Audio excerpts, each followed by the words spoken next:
What is up, people? What is up? We are back with another podcast, Football Nation Podcast FP.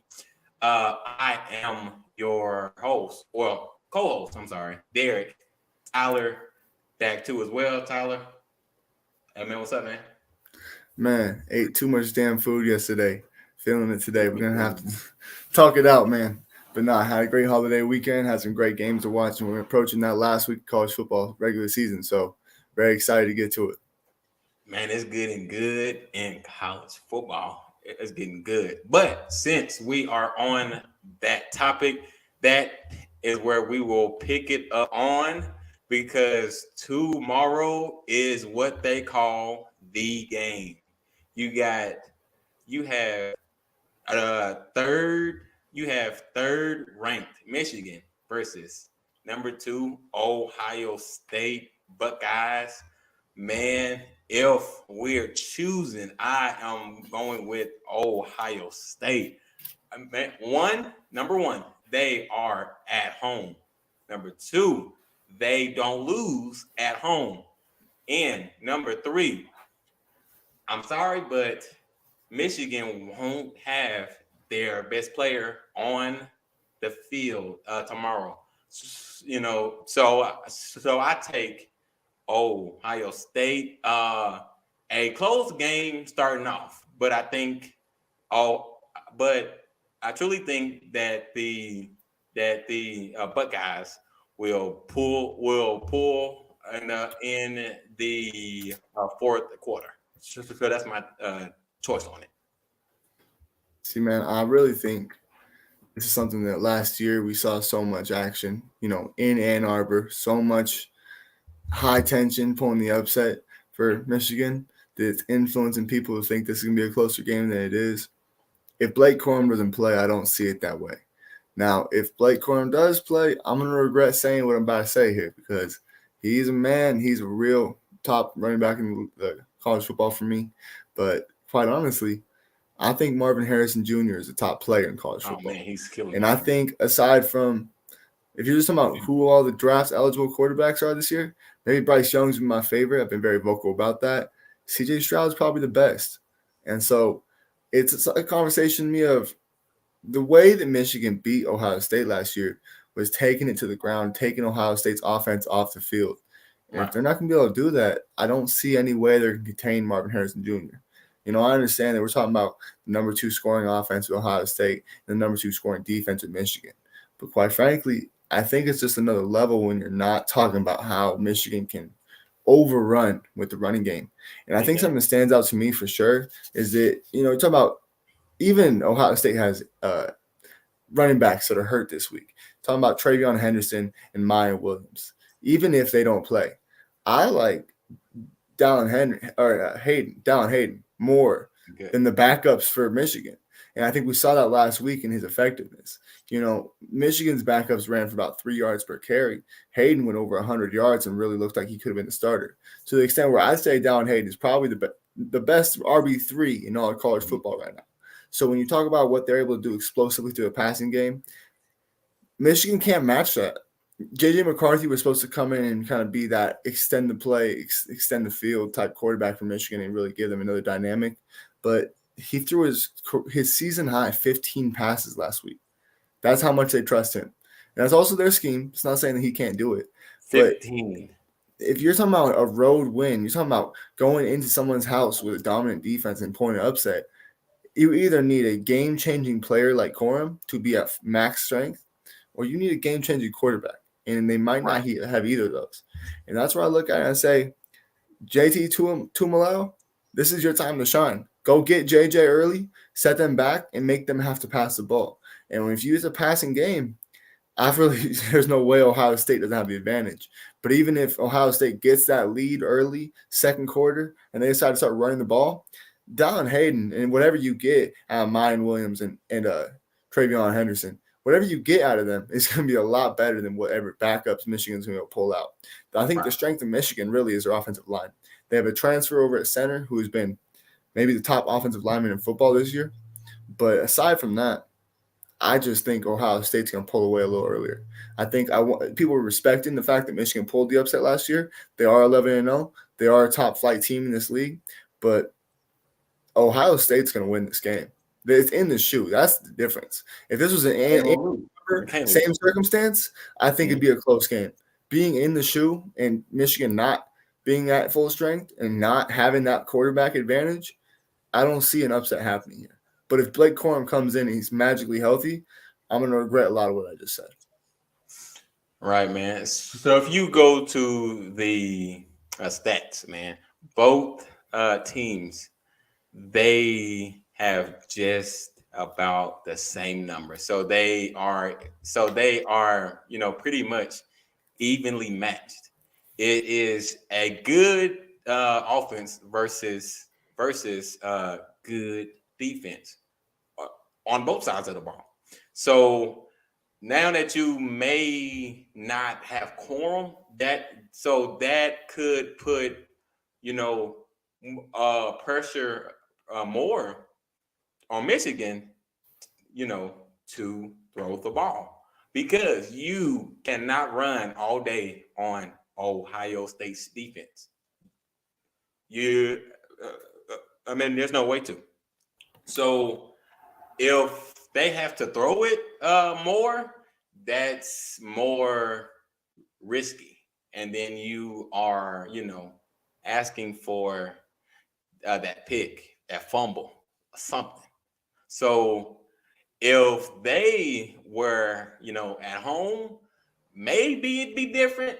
Don't know still, but again, they are in the shoe. So I take Ohio State.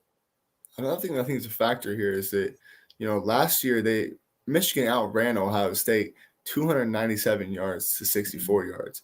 But when you're talking about Ohio State likely having a running back advantage unless Corum's healthy, there's no way that's going to happen again. And even if it does, Marvin Harrison Jr.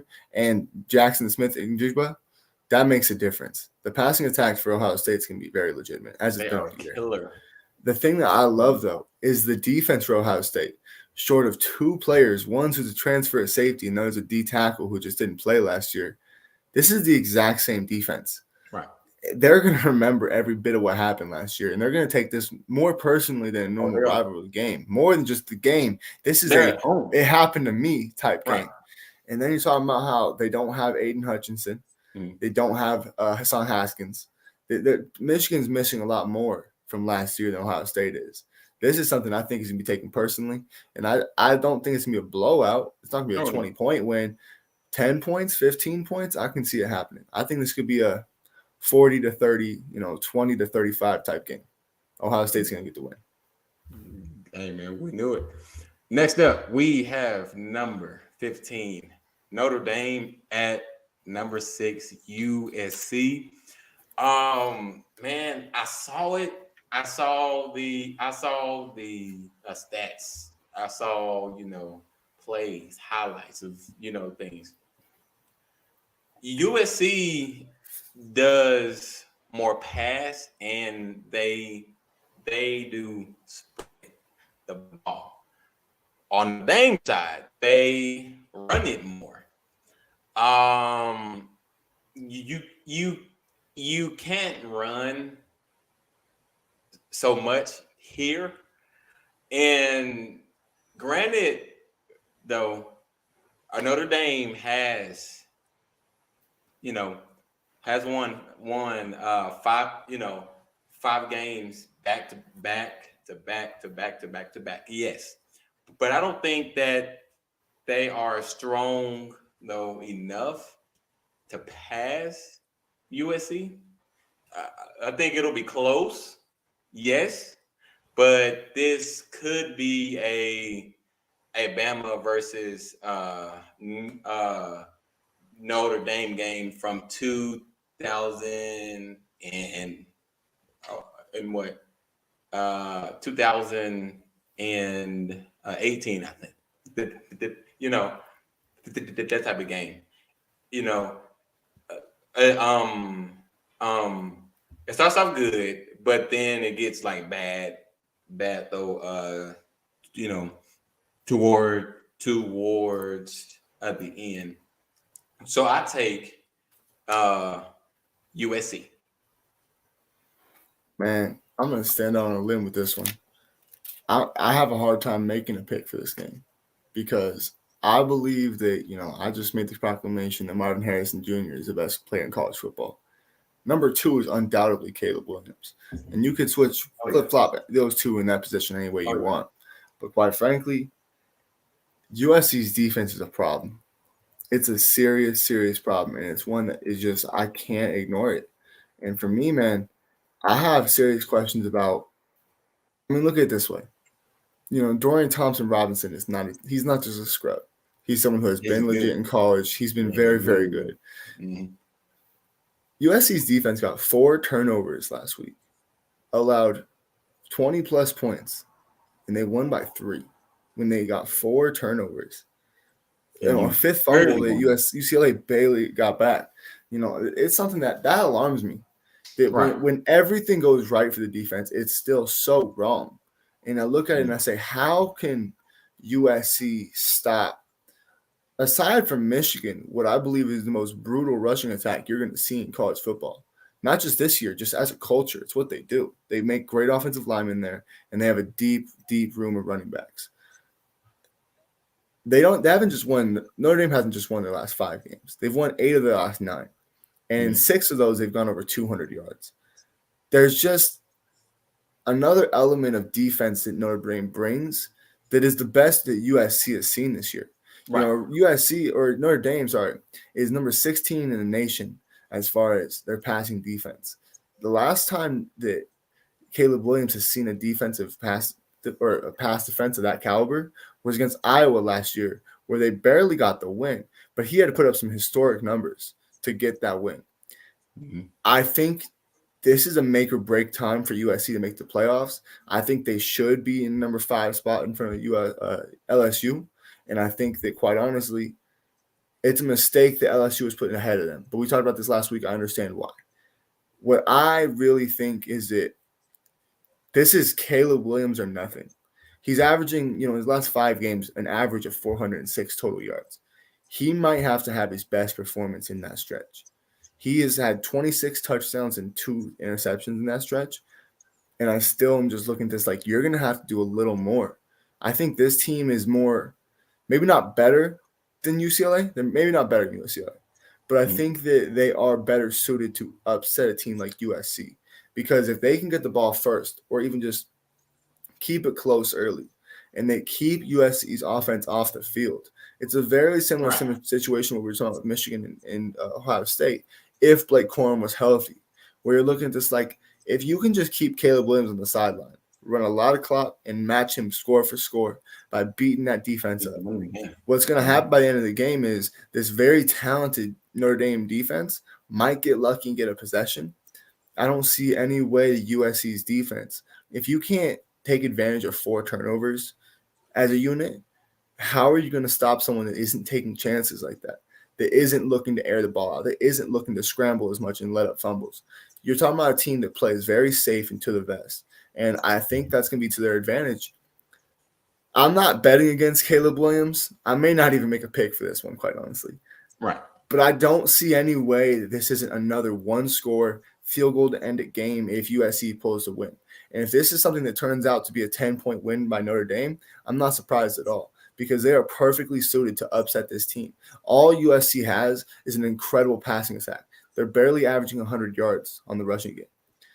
Notre Dame is going to come in here and just control the clock. And when you're talking about football, controlling the clock is going to win you more games than not. And so is what they do. I'm leaning Notre Dame, but I'm not betting against Caleb Williams. This is going to be a very close game, and this is the one I'm most excited to see this weekend. Oh, yeah. Yeah. Man, now it's time for the NFL. Last night. Yesterday was Thanksgiving. Yes, sir. A lot of food, a bunch of football. As well. But the first game that came on was Bills against Lions. Man, are the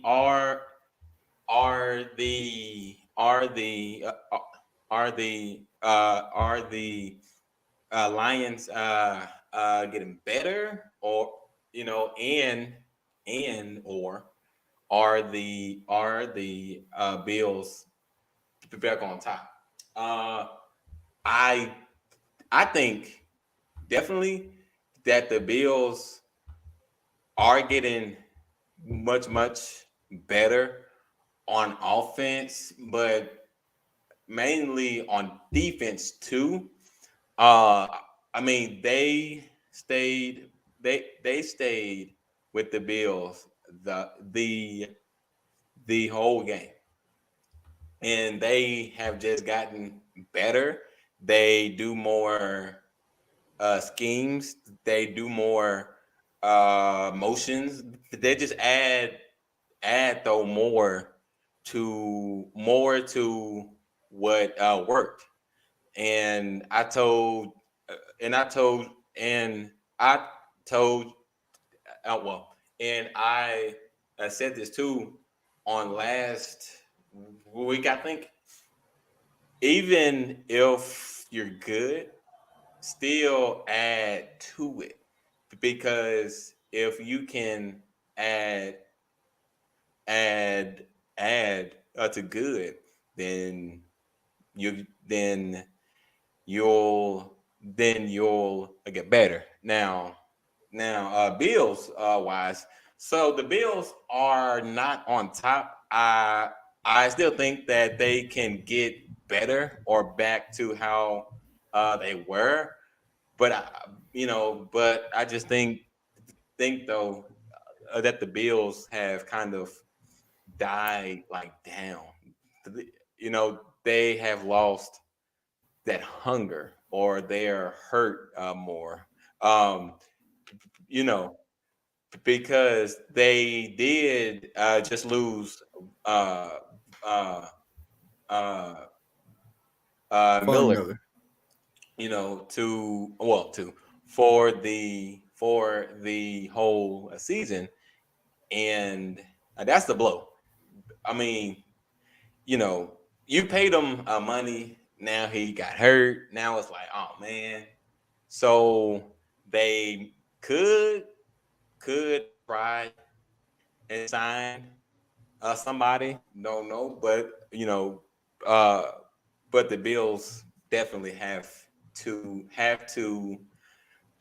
get though better though, for sure. Yes. I think really it's a combination of things. I'm gonna disagree with you in a couple of things. I think the Mhm. Lions are definitely getting better, but you also gotta understand the circumstance where it's Thanksgiving. They play every Thanksgiving. It's something they take a lot of pride in, having that game at home, and having that game at home matters as well. Because the crowd shows up in Detroit for Thanksgiving more than they ever do. Over the last decade, we've seen plenty of quiet and empty games in Detroit. I don't remember ever seeing an empty Thanksgiving game, even when they were terrible last year or the year before or prior. They always show up on Thanksgiving. It's always a close game.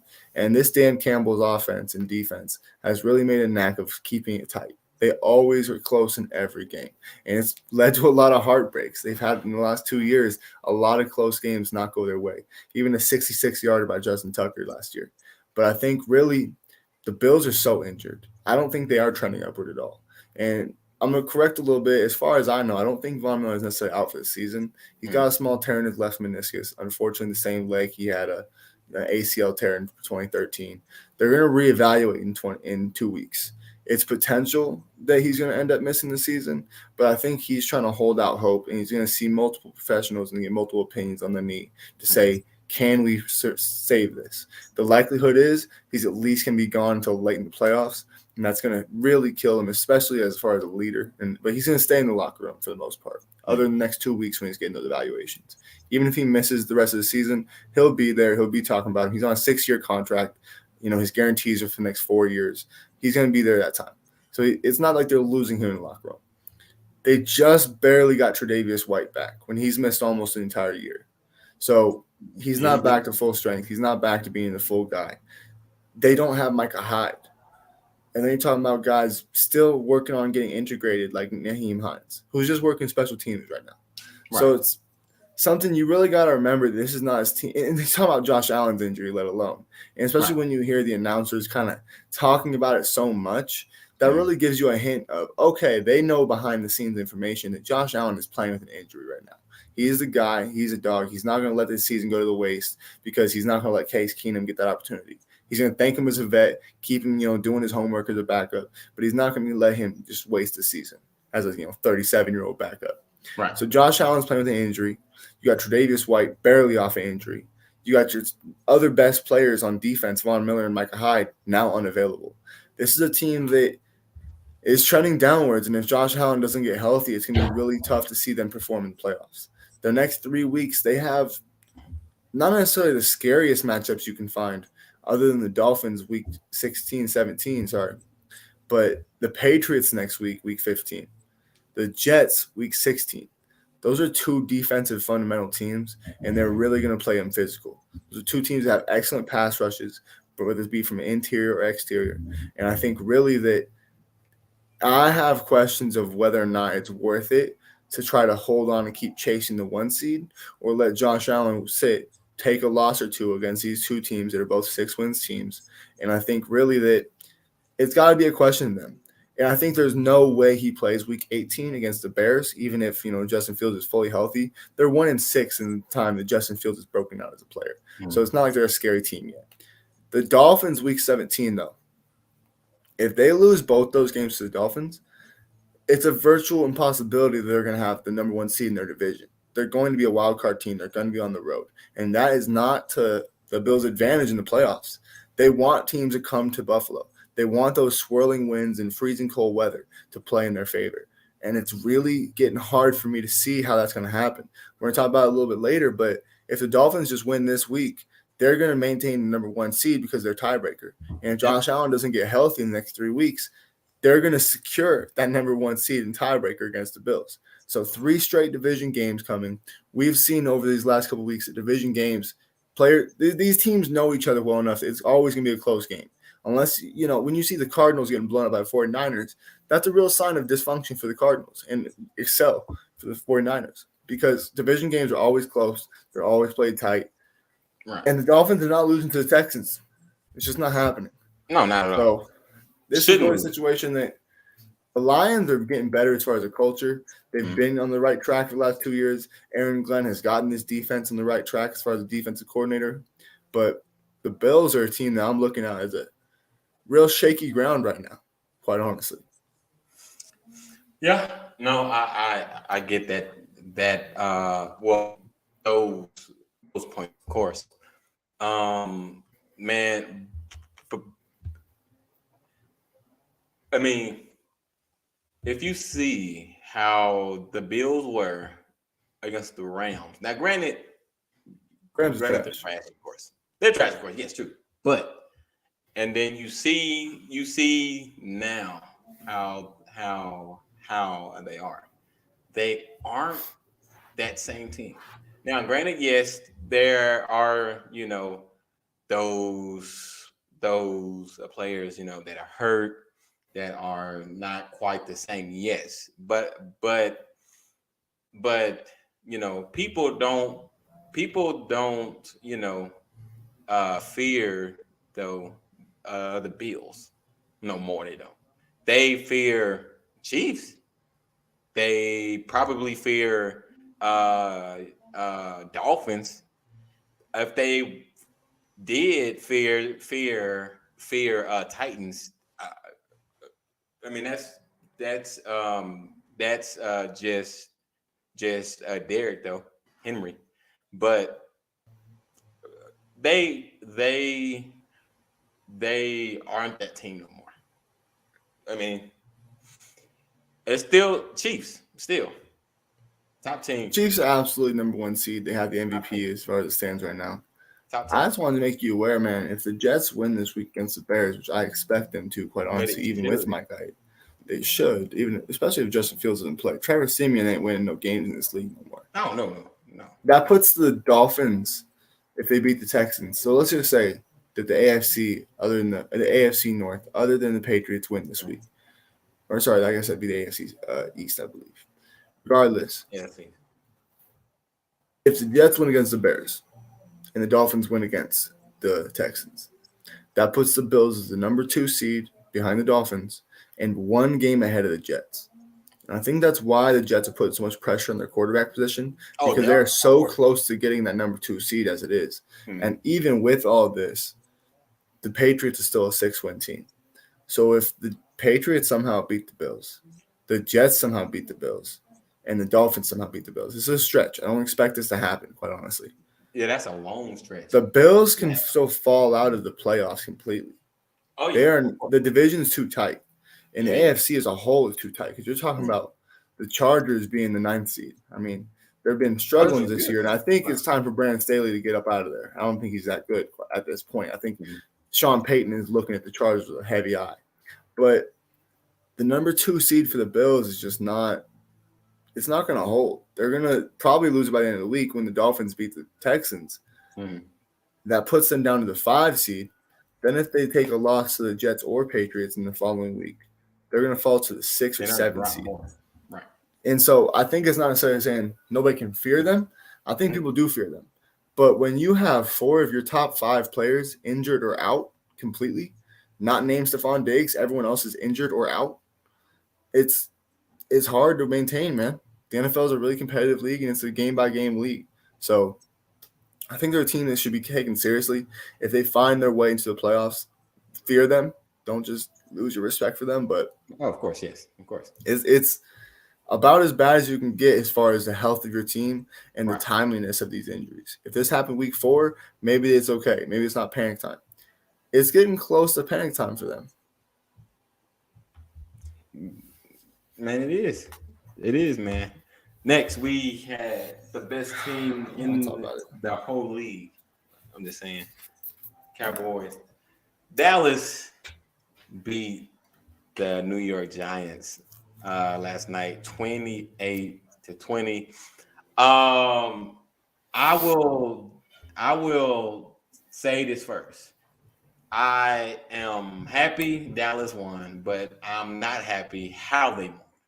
It was a lot of undiscipline, not playing right. Dak, 2 picks, first half.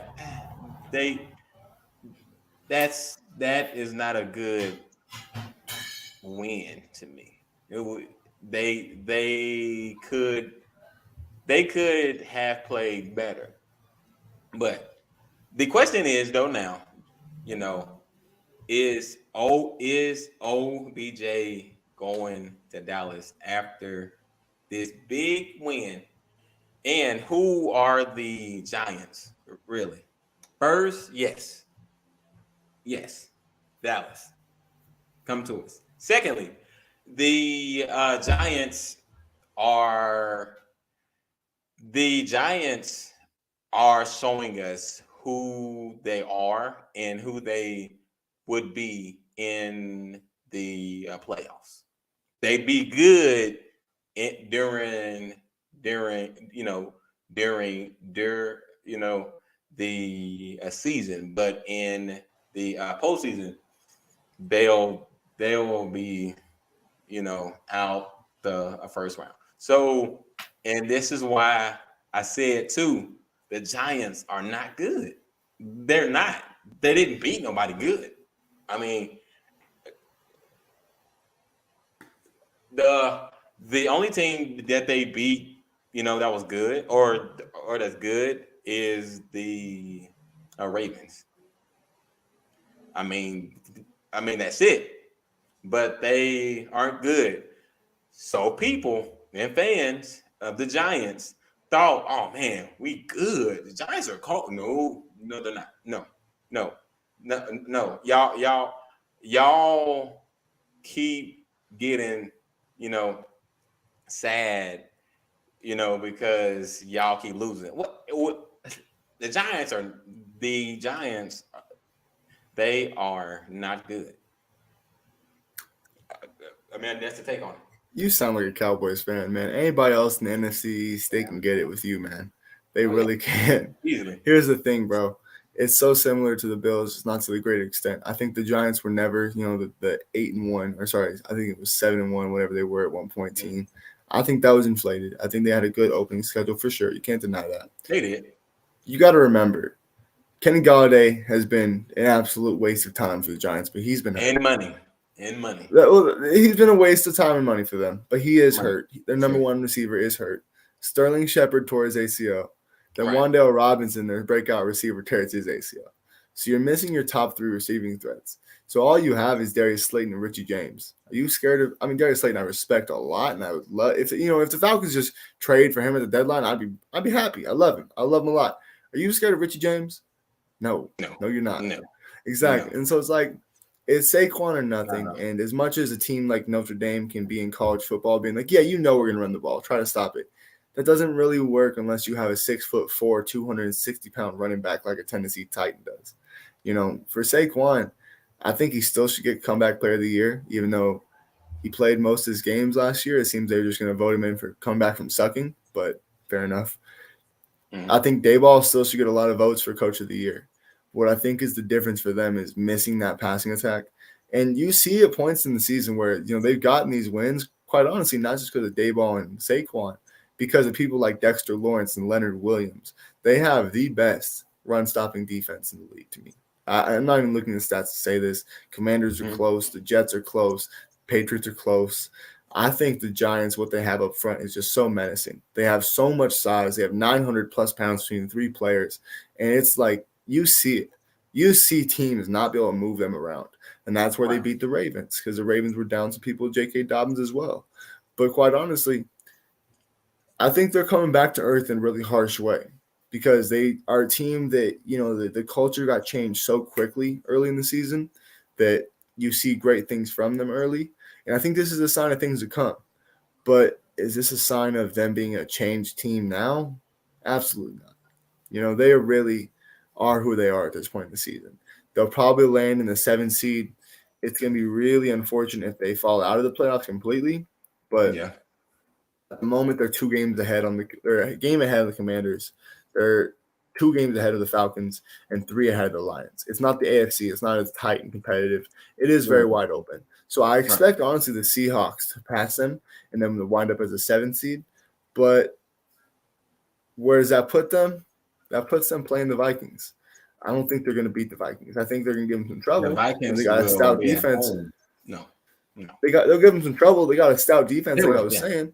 But their passing attack, they won't be able to hang. They just won't be able to. And so Eagles going to beat them twice to finish the season. I think the Giants are going to have a closer to 500 record than what we're seeing right now. Mm-hmm. But OBJ to Dallas, if it doesn't happen at this point, what's the deal? I mean, you sound like every Dallas fan right now, but bring him here. I'm wondering why this morning we didn't get that news, quite frankly. Over this weekend. If the OBJ to Dallas news, past Thanksgiving, what are we waiting for now? And I'm almost looking at OBJ like, what are we doing here? You're supposed to make your decision mid-November. Then after Thanksgiving, all right, it's past Thanksgiving. Let's do it. Just if you want to go to Dallas, just go to Dallas. Stop making it a big deal. Well, not let it be a big deal. I shouldn't say that. Stop making it more than just what it is. Yeah. Get on a roster, get the playbook, get working out with your teammates. If we come Monday morning and he's not on the team, I'm going to have serious questions about what's going on and what kind of contract you guys are really offering him. And quite frankly, this whole game, to not skip over the game completely, right? I think Dallas was way more dominant than the score said. I think you should be very happy about this game. I think early, Dak was just, like I've been saying all year, man. Dak is so talented, but he's not a franchise-changing, give it to me every player. Mm-hmm. He is an excellent game manager, and if you're talking about a team that is run-based, he is about as good as it's going to get for you. But you got to keep to what works. As soon as he starts throwing the ball a little too much, I mean, that first interception was a complete vision issue. He threw it to a hole that wasn't open.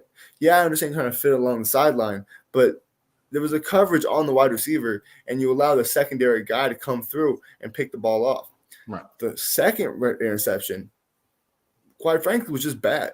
Under pressure, threw it into a completely crowded space. No wonder it got tipped to the nearest guy. I mean, that was just a terrible play. That was really not a good first half from Dak, despite whatever he did with CeeDee Lamb, who looks incredible right now. But your defense, man. We I got him in fantasy. I've been Top seeing tier. it all year. top tier.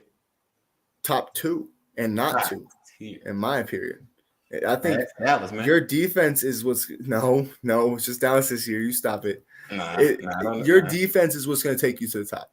If you're trying to Oh, get of to the course, yeah. dance, Oh, of it's course, your it's gonna be defense and your running game is what's going to get you there. You know, CD is in Dak and CD need to be complementary, and that's not disrespectful. That's a sign of what you got. Right. But I have serious questions. If OBJ comes, do you pass the ball a little too much again? Because last week against the Vikings, your defense was so dominant that you put their defense on their heels so early, and you were allowed to get tricky and let Tony Pollard be a top receiver. But did the organization kind of see that as, oh, now we're going to start passing again? Because if you go down that road, you're going to Kellen be in a Moore, bad spot. those plays with Kellen Moore. You know what, man? So Great I think play calls. that Play they'll calls try are that, yes. And then, but you got to know, who OBJ is. He needs the ball. So, so I think that will make that, that bad call at passing it too much. I mean, okay, look. Dak throws like just like he is on Madden. He can throw it, but if he do it though too much or try to force it, pick. So that's how he plays. He doesn't have every single top trait that some other quarterbacks have. He's great and he's top 10, but it doesn't make him perfect. And you just got to play to his strengths, man. Like, even coming off the injury he's had in the past, he's a better scrambler, make plays happen, run the ball type guy. I mean, when's the last time you guys ran a read option with him? I haven't seen it all year, other than one play with Zeke Elliott where Zeke Elliott broke to the end zone damn near. Right. So I think really I have concerns for whether or not OBJ is the right fit or just another shiny jewel on something you shouldn't be doing. But he should go there. If he doesn't, I'm going to be very confused and a little upset. He should. He should. You kind of know. He should. Next, or lastly, Thanksgiving ended with the Vikings versus the Patriots. From what I saw, if you are going to tell me that the Vikings are a good team, they great. You play bad last week, and then you play good this week, and both games you played at home. Are you good, really, or is it just you can't beat great teams? I mean, because the Pats are good, not great. They're good.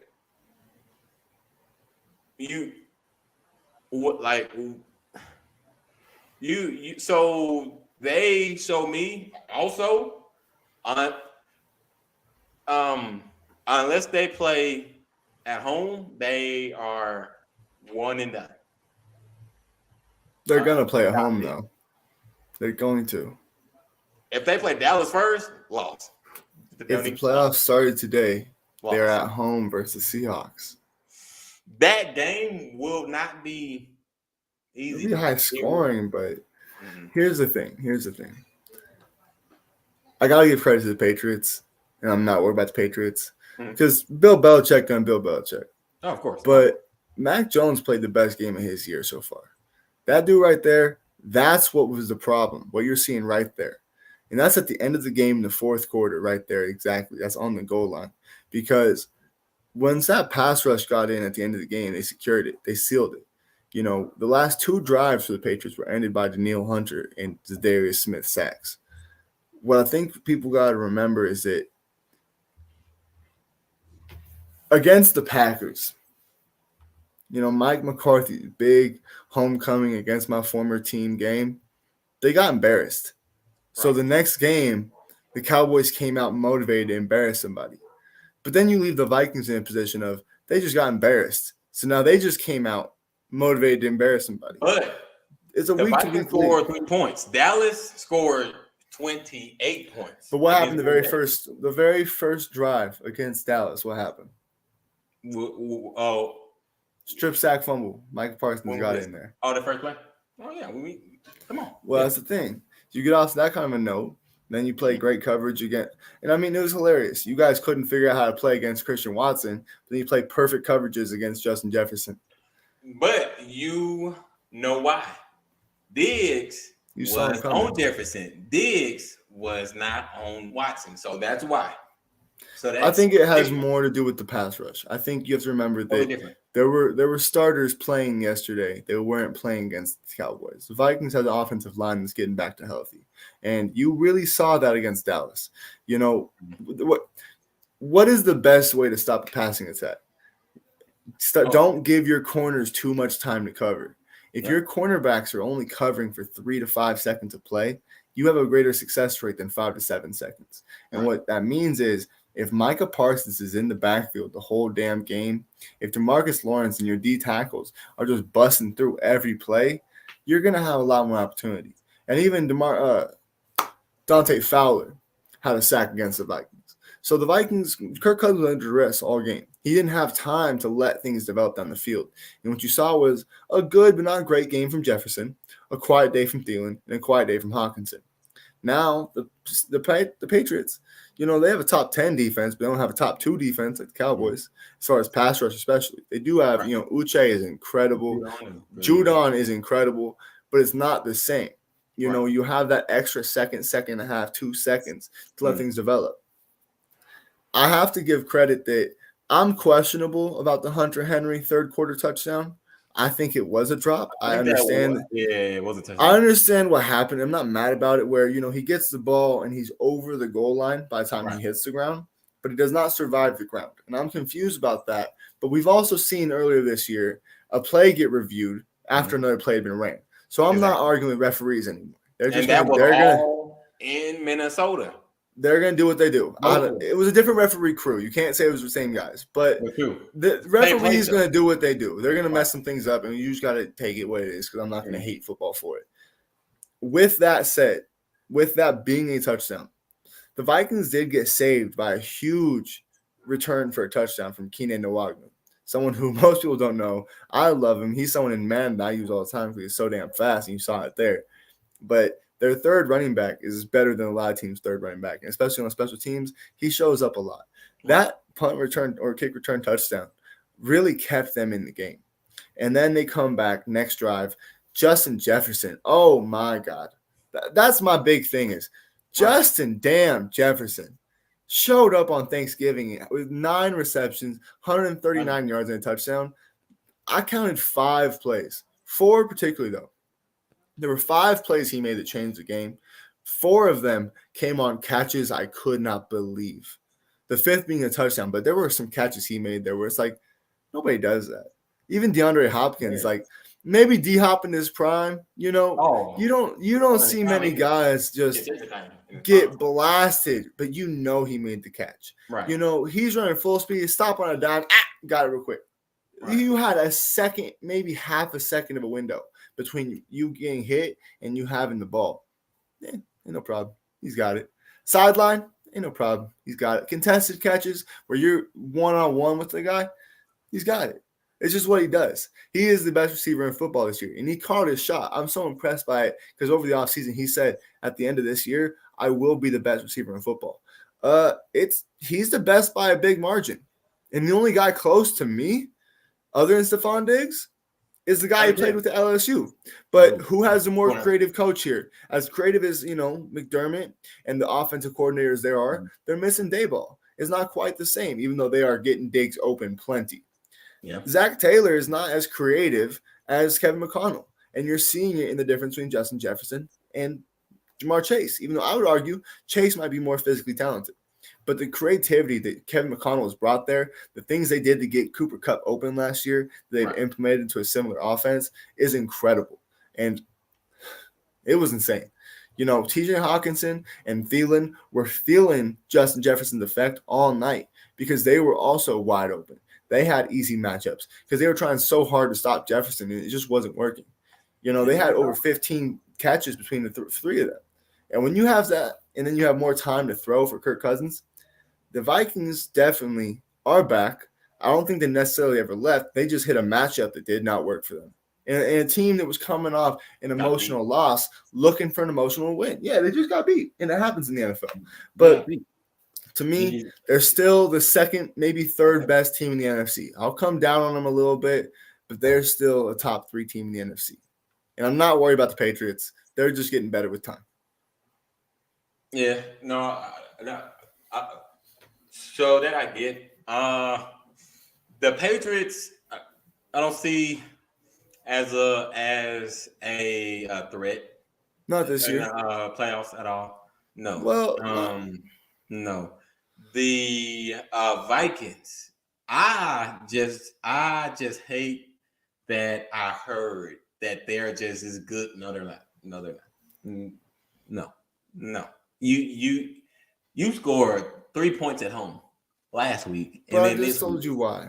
You gotta understand. No. You guys were so motivated coming off that Packers loss, bro.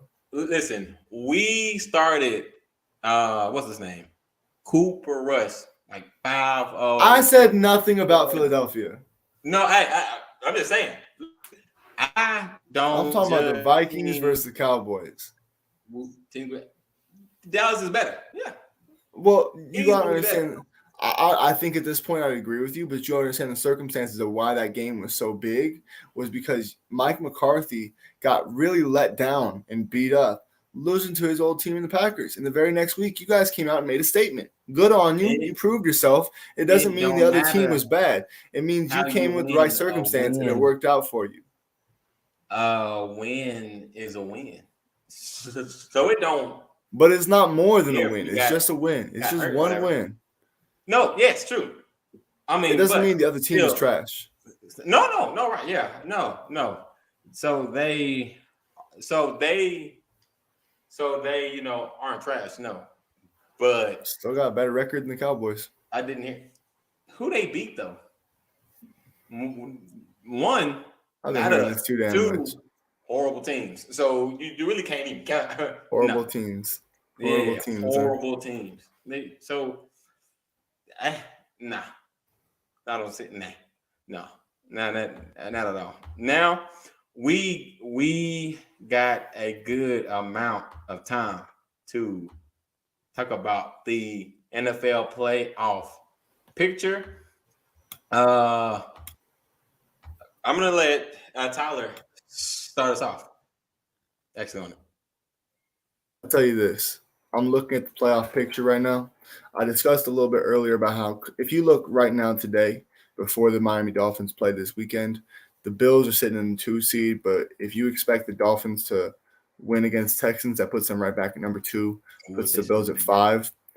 That puts the Bills in a really dangerous position. And I'm interested to see, that for me personally, you can't look at wins, especially because of bye weeks. Look at the losses. Right. Look at the number of losses, and that shows you who can move, who can go where. The Bills have secured the win in week, 12? I think, yeah. Yeah. They secured the win in week 12, so they're not eligible to go behind the Bengals or the Jets, who are both 4-loss teams at this point. But what it does put them in is a dangerous position for next week. As I'm saying this, I'm going to look up the upcoming schedule. But I think the Bills are the team that we really have to watch out for the most. I think that, the Cowboys and the Eagles, it's going to be hard to see the Eagles losing that spot because with 4 games left in the season, you have a 2-game disadvantage to the Eagles. You're 8-3 on a hot streak, but they're just 9-1. So to say that they're going to lose half of their upcoming games when they've lost a 10th of their previous games, I don't think is realistic. I do not see the Eagles losing their number 1 seed. Maybe they take a loss. I don't see 2. I think they're going to beat the Giants twice, quite frankly. The Titans, I know, I hear it. You want the optimistic mindset, but realistically, I don't think they're going to beat the Giants twice. They're too one-dimensional without the receivers healthy. I think the additions the Eagles have made makes them very stout on defense, even more so than they have been. Linval Joseph and Ndamukong Suh, they're veterans. They stayed in shape. They understand all concepts they've ever played in. They were able to step in right away and play. I think they'll get a little more comfortable, and they have 5. If Jordan Davis ends up coming back, I'm not sure if he can. I don't know if he's on IR. They, without Jordan Davis, have 4 legitimate D tackles. Without Robert Quinn, have 3 legitimate pass rushers. If all 3 of those veterans get implemented, this is now the deepest D-line pass rushing set in the league. That is their potential to rise higher than we've seen them this year. Jalen Hurts has not been, throwing 4 touchdowns the last few weeks, but we've seen 2 great matchups of who they've played the last 2 weeks, whether it be from the Commanders, who have an incredible D-line, very physical team, and the Colts, who have an incredible D-line and a very physical team. What they have coming up against the Packers, I don't see being that, even though I don't think the Packers will be terrible. I don't see them winning that game. I don't see the Packers upsetting the Eagles. The Titans, however, I think is interesting. They can. And you said earlier that they're just Derrick Henry, and I almost laughed because it's like, no, Mike Vrabel has got his hands all up in there everywhere. The defense is incredible. They have the best D tackle in football, Jeffrey Simmons. He is better than Aaron Donald at this point. It's not a shite on Aaron Donald. It's just that you can't be an all-time great player for 15 years, man. Right. To be 9-10 years in his career and he's finally down in the 3rd best position, it's real. Chris Jones, I think, is better than Aaron Donald at this point. That's it, though. I think Jeffrey Simmons is the best defensive lineman in football. I think Derrick Henry is the best running back in football. I think really what it is, I understand, but I'm not talking stats. I'm talking impact on a game. No, right. No. I think really what it comes down to is this. Tannehill's back healthy, and you saw the impact it made on their team as far as what they can do as far as the passing attack.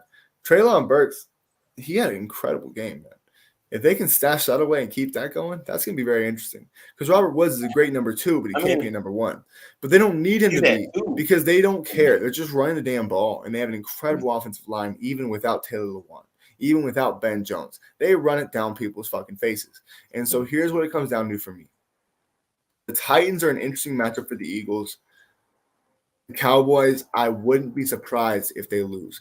But even with that, now you are at a tie as far as tiebreakers as well, because the Eagles beat you once with Cooper Rush, I don't care, and then you beat them once. Now you're in advanced stats to see who's got the advantage there. Right. This puts you both as 3-loss teams at the end of the year, and it's very interesting to see who's going to be where. But if they beat the Packers and beat the Titans, it's a done deal. You are the 5th seed. They are number 1. They're not losing twice to the Giants. Then we get to where I think is the most interesting spot in the playoffs, the 3 and 4 seed of the NFC, because the Buccaneers are a 500 team first in the NFC South, 1 game ahead of the Atlanta Falcons. And it's just that roughing the passer play that Grady Jarrett that was a weird suffered early in the year. Yeah. It matters so much now. Because we were really on track to potentially win that game. And if we did, we'd be in that spot. Now, is that an advantageable spot? No, that's who's facing the Cowboys. But then you look at the NFC where the 49ers might be the hottest team in the NFC at 6-4, just over 500. And they're tied up with the Seattle Seahawks at 6-4. And so then you see the 6-5 Commanders versus the 5-6 Falcons. This is going to be an incredibly huge game as far as who could potentially have that tiebreaker to get into the playoffs as the last seed as a wild card. Because if the Seahawks or the Giants continue to lose, it's going to be a really wide open spot for that 8th seed or that 7th seed in the playoffs. So the 7th seed for the AFC is going to be flip-flopping, I think, between the Jets, Patriots, and Chargers. But the NFC, other than the NFC East and the Vikings, nothing is guaranteed. We're going to be talking about more and more the upcoming weeks. But really, the only thing that's guaranteed is the Chiefs will have home field advantage and the Titans should be top. I hope the Ravens can hold on, but they are 1 game ahead of the Bengals. What stands out to you? What stands out to me? So it's a lot that does, honestly. First, I will start with the The AFC, of course. Chiefs are a lock at number one, but you cannot sleep on Miami, though. You can't. They have just been winning. The offense is good. Their defense is what troubles me, and that's because they can't really sack nobody. They don't get pressure, and when you can't get pressure, you let quarterbacks throw, run, scramble, and just pick you apart. So yes, you cannot sleep, on Dolphins, but they got to get better in defense if they want that chance to survive. I broke down Bills. I'm gonna just leave that there. There, of course.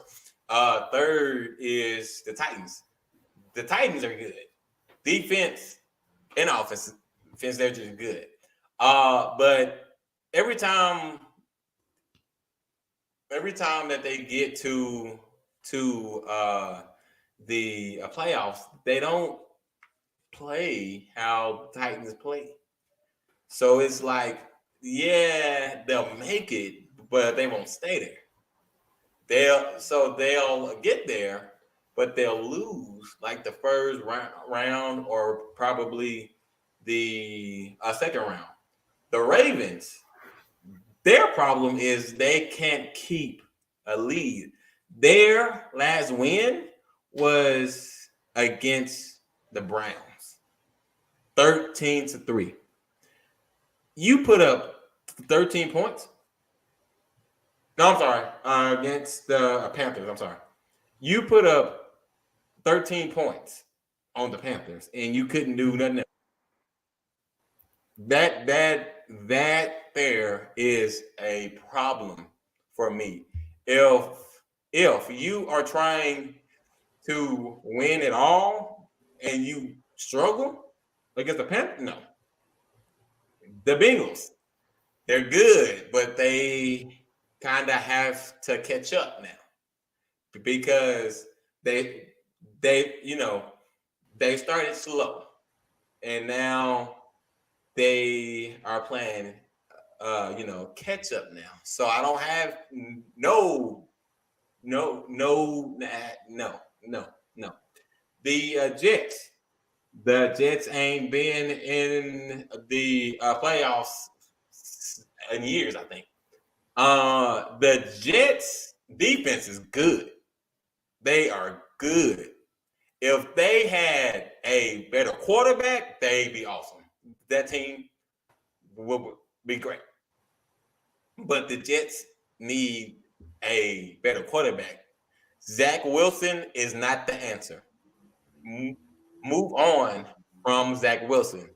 He is not the answer.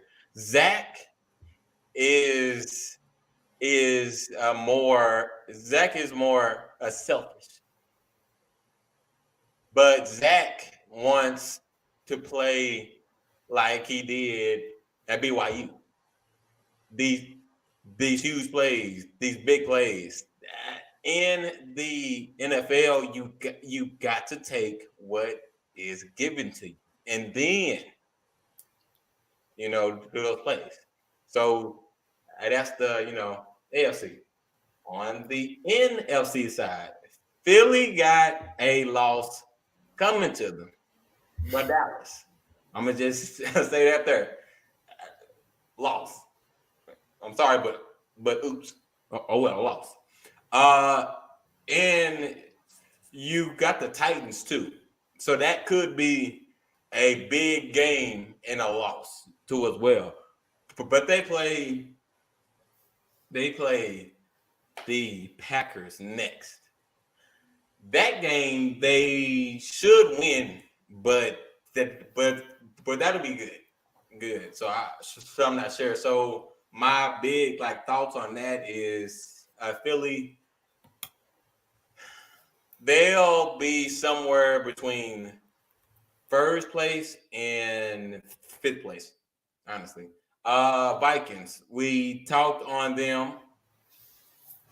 Past that.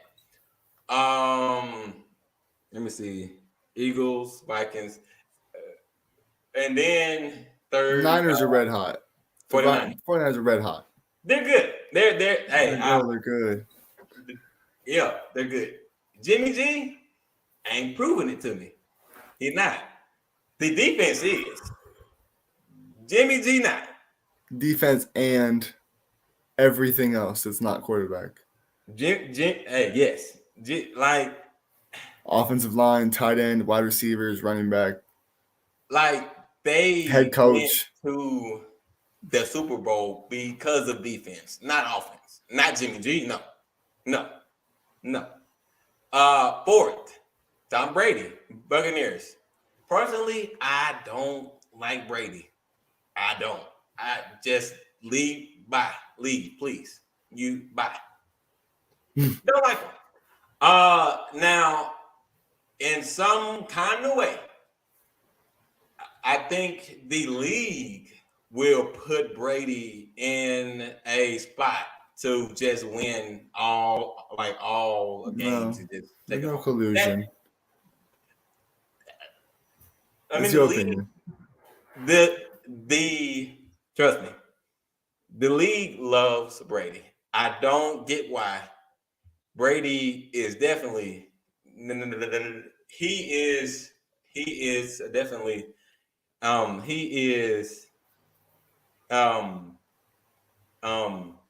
face of the NFL the last 25 years. Brady.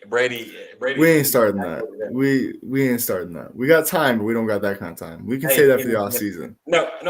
When he retires this off season, we can have this conversation. And I'm a Falcons fan. You think I love him? Listen, what are you talking Brady. About? No, what? He's not. Sure. No, you cheated twice. What? No, you cheat. No. What? So that's no. What? Not happening. Dallas, Super Bowl winners. Giants, trash. And then Seahawks. Now they are good. They're good.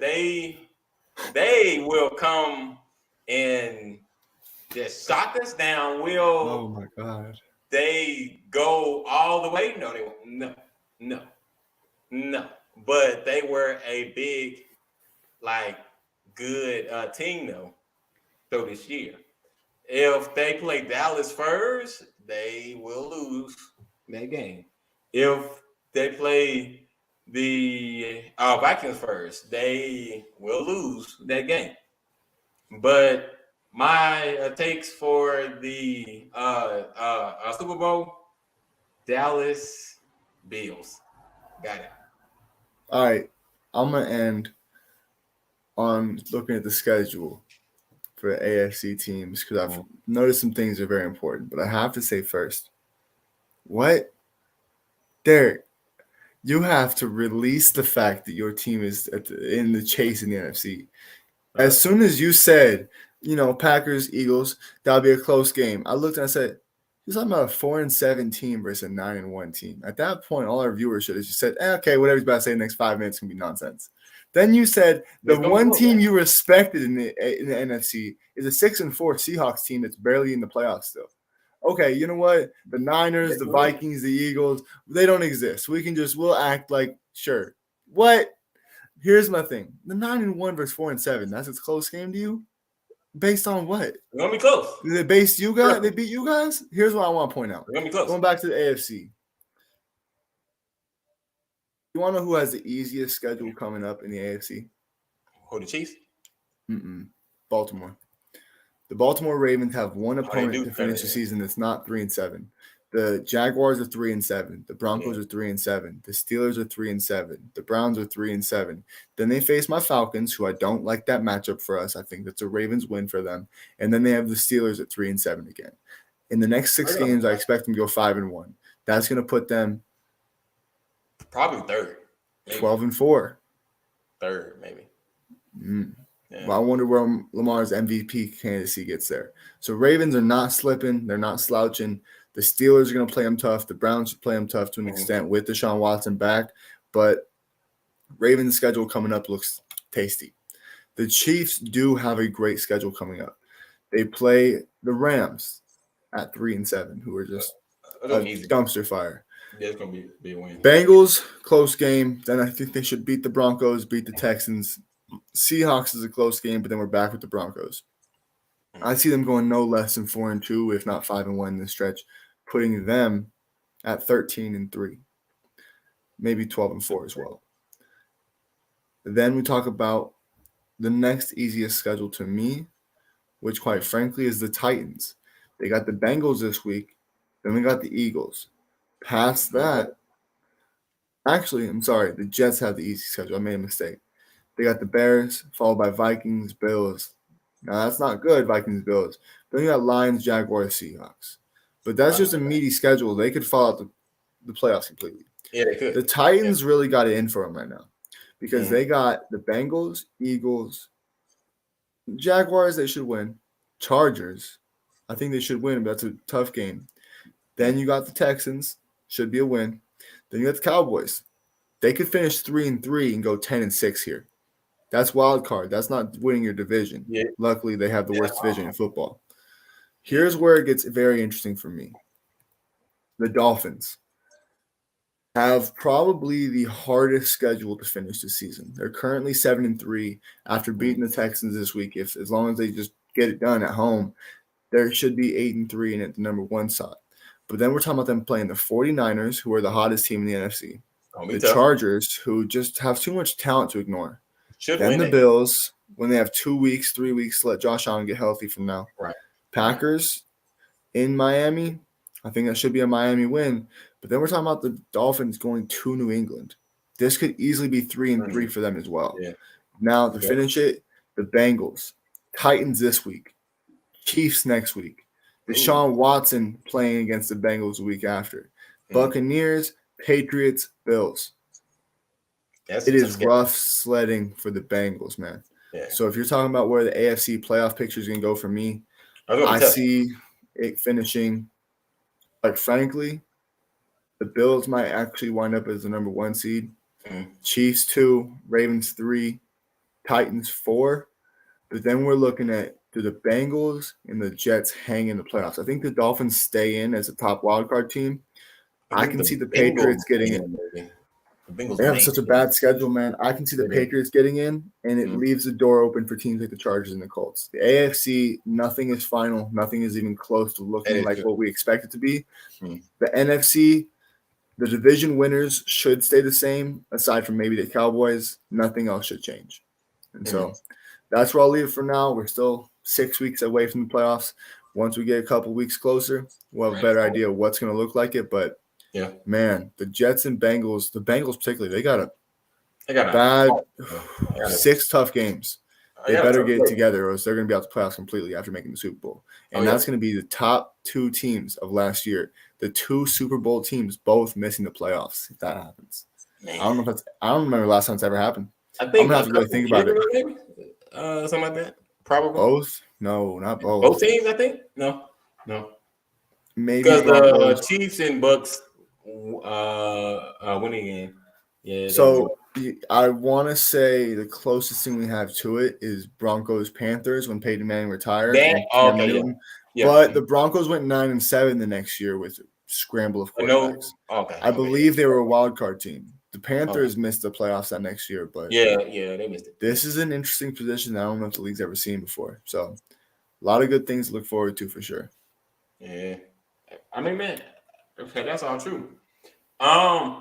Hey guys, listen, it is a great weekend of football coming up, and it is going to be wonderful.